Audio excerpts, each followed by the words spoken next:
Pixel 6a, let's go. Yes, what's going on, people? It's your boy Jamo. We're out here with the Google Pixel 6a.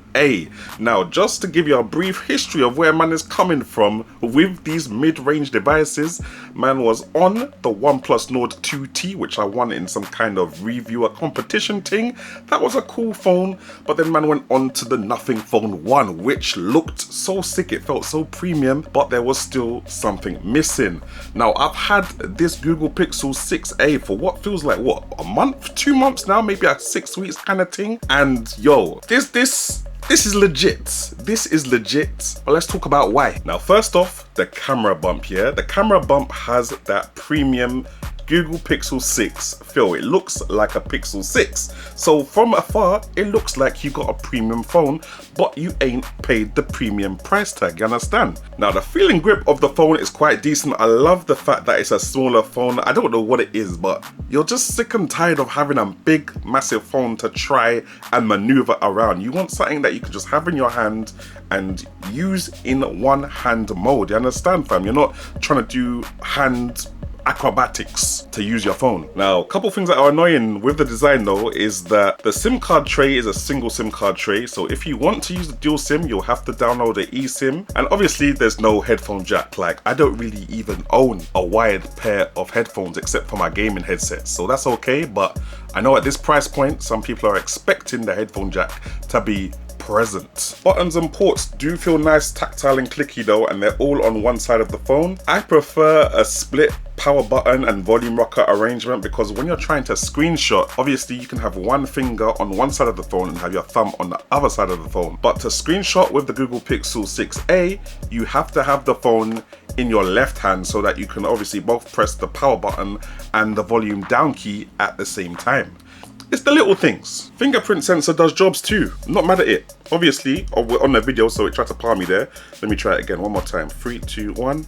Okay, yeah, I'm not mad at it. 9 times out of 10, it gets me into the phone. I don't think I've had an experience where I've been like, this damn fingerprint sensor, and I've used the code instead. So yeah, fingerprint sensor for me, it's all good. Now, moving on to the screen, fam. The AMOLED is AMOLEDing, yeah? Those colors, that contrast, it's all there, which again, it's one of those things that you don't really get to see often at this mid-range price point. I feel when I go outside, the screen gets bright enough. Sometimes the automatic brightness takes a bit of a while to realize that I'm outside. I've noticed that I've taken my phone out of my pocket a couple of times and I have to kind of stand still for at least about 5 to 10 seconds before the phone is like, oh, you're outside, let me up the screen brightness, innit? Now, when it gets there, it's all good, but before, it's kind of annoying having to wait for the phone to up the screen brightness kind of thing, innit? But it usually happens if I've used my phone inside and then I've not used my phone for a long time, way out into the sun, and I finally use it and the phone's like, oh, you're outside now, you're touching grass, mad thing. Okay, full brightness, here you go. Now, apart from that, with the screen, you're getting 1080p, 21:9, and you're getting 60 frames per second, 60 hertz refresh rate. Now, those are two things I forgot to mention because for me, just using the phone on a day-to-day basis, I feel that it's fine. I mean, obviously you can still hit 2160 on YouTube, you can select it on YouTube, you can select 1440p on YouTube, but the screen's maximum resolution is 1080p plus. And I feel it's good enough to see what I'm doing when taking a video or watching content or, you know, scrolling social media or whatever I'm doing. The refresh rate, it's calm, it's fluid, it's smooth, it's not stuttery, yeah, it's not stuttery, so it's all calm for me. Now, in terms of sound and speaker, it's okay, it's alright, it's mediocre for me. It does have a dual stereo speaker setup, but it's one of those ones where you get a proper speaker at the bottom and the top speaker is just like a little mediocre speaker to balance, kind of try to balance things out, but it never really does balance things out. I do prefer those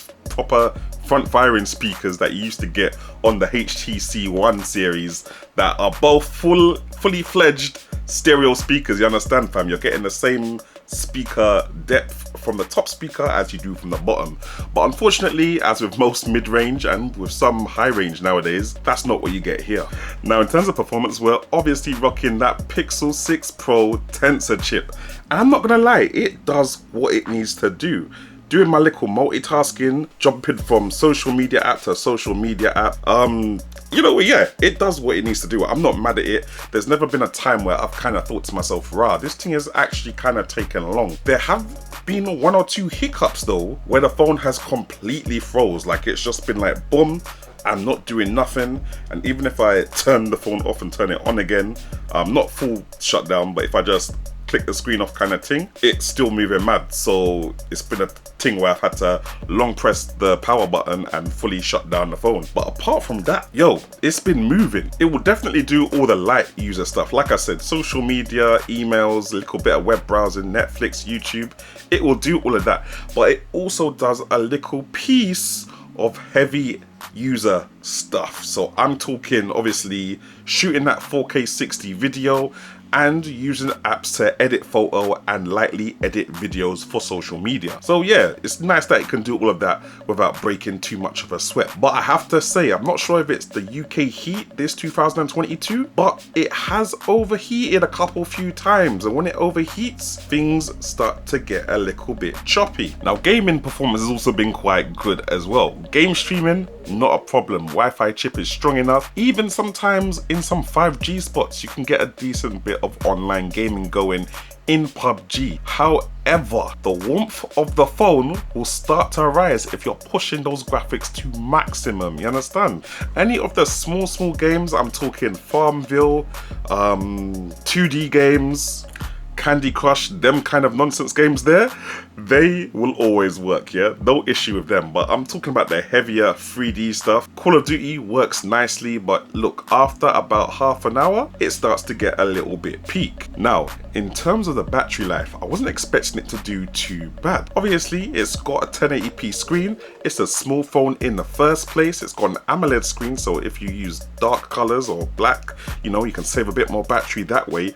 And it's got that 60 Hertz refresh rate. So I wasn't expecting it to ask that much from the battery, and it doesn't, fam. With this phone, I can touch 7 hours of on-screen time, and that's a mad thing from a phone that is so small. However, the issue comes when you're recharging the phone. See, this phone only has, what is it, 20 watt, 19 watt, 18 watt fast charging? It's slow in today's standards. Like, remember, I'm coming from the OnePlus Nord 2T, which charged from 0 to 100% in 31 minutes. This charges from 0 to 100% in, I think, about 2 hours and something. It's really slow, which means I've kind of had to relearn how I use my phone and how I charge it kind of thing.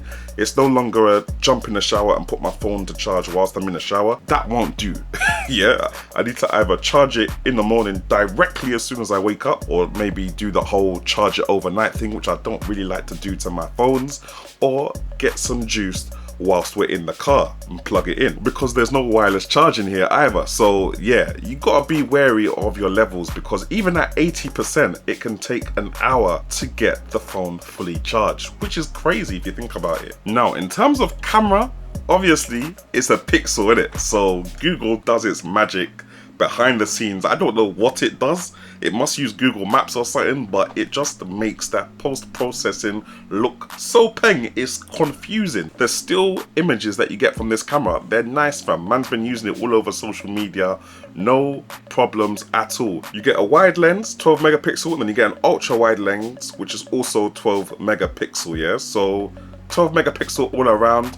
The wide lens goes up to 4K 60, all the other lenses go up to 4K 30 on the video, and the stabilization looks quite decent. I'm not mad at it at all. However, what I am mad at is the selfie camera. Now that maxes out at 1080p 30 frames per second for video, and the stabilization on the selfie camera, eesh, it's a bit sticky, fam. It's a bit sticky. Now I can't lie, it does look good in third-party apps, which is a first for Android phones. Yeah, usually when you use Android phones and you use them on Snapchat or you use them on WhatsApp, if you're not taking a picture which you've taken in the native Google app, it just looks dead in whichever third-party camera app you've used. But it doesn't look too bad in WhatsApp and Snapchat and Instagram even, so that I'm all good with. But in general, the front selfie camera, it's okay for doing a little video call and stuff like that, but for creating content, yeah, it's definitely not anywhere near as strong as what you've got on the back. But yeah guys, Pixel 6a by Google, that's how I'm feeling. I got mine from Amazon. It was $399 and it came with the Pixel Buds A. So the Pixel Buds A for £50 as well on Amazon. So yeah, for $350, I'm not mad. I'm not mad at all. But let me know what you guys think.